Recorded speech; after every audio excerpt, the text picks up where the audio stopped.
میری چیخ نکلنے کو تھی۔ میں نے جلدی سے منہ پر ہاتھ رکھ لیا۔ پیچھے مڑا تو دیکھا سونم ایک دفعہ پھر باہر سفید لہنگے میں موجود تھی۔ میرا سر چکرا سا گیا تھا۔ وہ مسلسل بولے جا رہی تھی۔ میں آہستہ آہستہ دور ہٹ رہا تھا اس سے۔ میری کافی دیر کی خاموشی سے وہ ایک دم پیچھے مڑی تو میں نے پھٹی نگاہوں سے اسے دیکھنا شروع کیا۔ احمد احمد وہ میرا نام لیتے ہوئے میرے قریب آ رہی تھی۔ یہیں رک جاؤ، میرے پاس مت آنا، میں نے پیچھے ہٹتے ہوئے کہا تو وہ وہیں رک گئی۔ کون ہو تم؟ میں نے کانپتی آواز سے اس سے پوچھا۔ احمد میں تمہاری سونم ہوں، کیا ہو گیا ہے تمہیں؟ تم سونم نہیں ہو، سونم کی لاش اندر لٹک رہی ہے۔ یہ بولتے ہوئے ہی میری آنکھوں سے آنسو جھلک پڑے۔ تم نے سونم کو مار ڈالا، کون ہو تم؟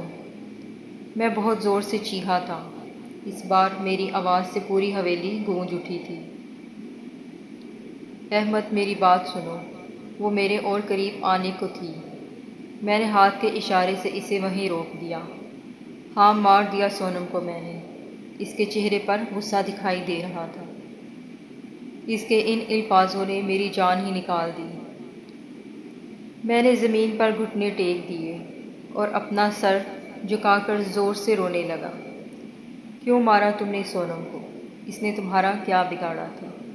میں نے روتے ہوئے اس سے پوچھا۔ احمد، جب تمہیں پہلی بار میں نے اس راستے پر دیکھا تو مجھے تم سے محبت ہو گئی تھی۔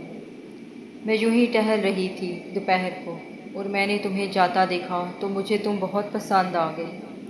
وہ بہت سنجیدگی سے بول رہی تھی اور میرے آنکھوں سے آنسو بہے جا رہے تھے۔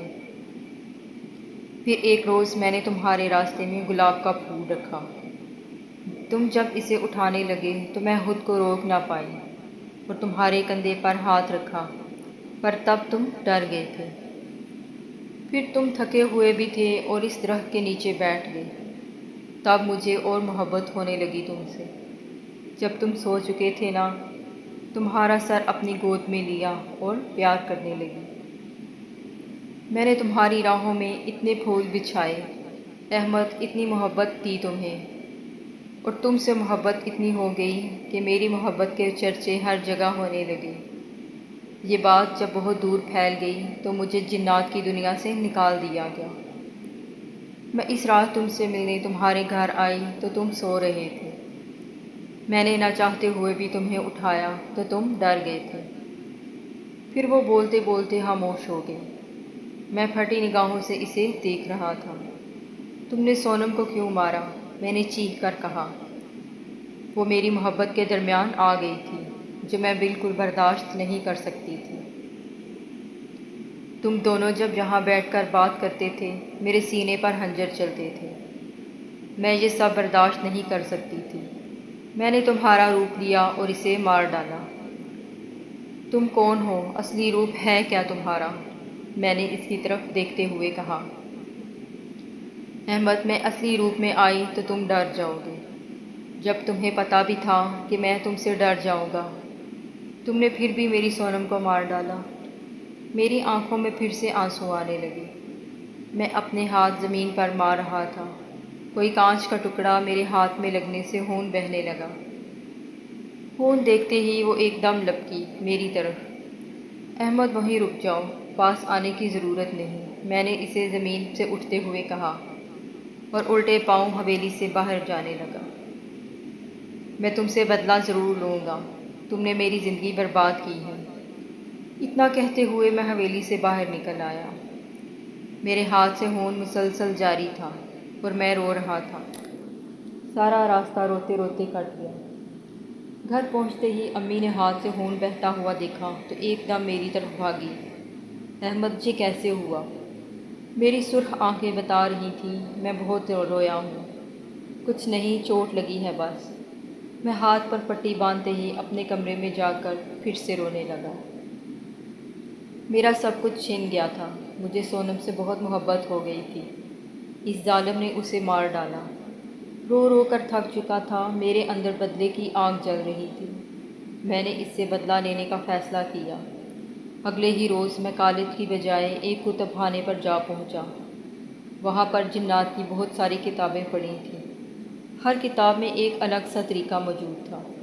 میں ساری کتابیں پڑھ رہا تھا، پھر ایک کتاب مجھے ملی جس میں اس سے بدلہ لینے کا بہت اچھا طریقہ موجود تھا۔ میں نے وہ کتاب خرید کر بیگ میں ڈالی اور گھر کی جانب چل پڑا۔ گھر پہنچتے ہی میں نے وہ کتاب چھپا دی اور رات ہونے کا انتظار کرنے لگا۔ رات کا کھانا کھا کر میں نے اپنے کمرے کو اچھی طرح سے بند کر دیا اور کتاب نکال کر اسے پڑھنے لگا اور سارا طریقہ بہت اچھے سے سیکھ لیا۔ اب وقت تھا اس سے بدلہ لینے کا۔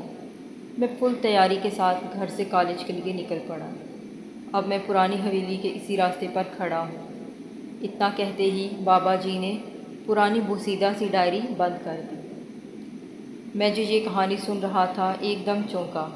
بابا جی آگے بھی سناؤ نا، احمد نے پھر کیا کیا؟ بابا جی کافی دیر خاموش رہے، پھر بولے، احمد جیسے ہی حویلی میں داخل ہوا وہ سونم کے روپ میں ہی بیٹھی تھی۔ احمد کو دیکھتے ہی ایک دم کھڑی ہو گئی۔ احمد مجھے پتا تھا تم آؤ گے۔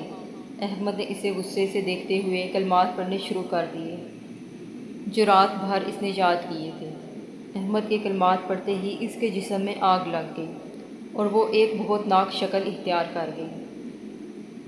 احمد مجھے معاف کر دو، مجھے معاف کر دو۔ وہ مسلسل چیخ چیخ کر احمد سے معافی مانگ رہی تھی۔ اس کا پورا جسم آگ کی لپیٹ میں تھا۔ اس کی چیخوں سے پوری حویلی کانپ رہی تھی۔ کچھ دیر بعد وہ جل کر راکھ ہو گئی۔ اس کے جلنے کی بدبو پوری حویلی میں پھیل گئی۔ اس کے جلنے سے احمد بھی چیخ چیخ کر رونے لگا اور اندر کی طرف بھاگا جہاں سونم کی لاش لٹک رہی تھی۔ احمد سونم کے پاؤں سے لپٹ کر رو رہا تھا زور زور سے۔ ایک دم جھٹکا کھا کر زمین پر گر گیا اور پرانی حویلی میں ہی احمد کی جان نکل گئی۔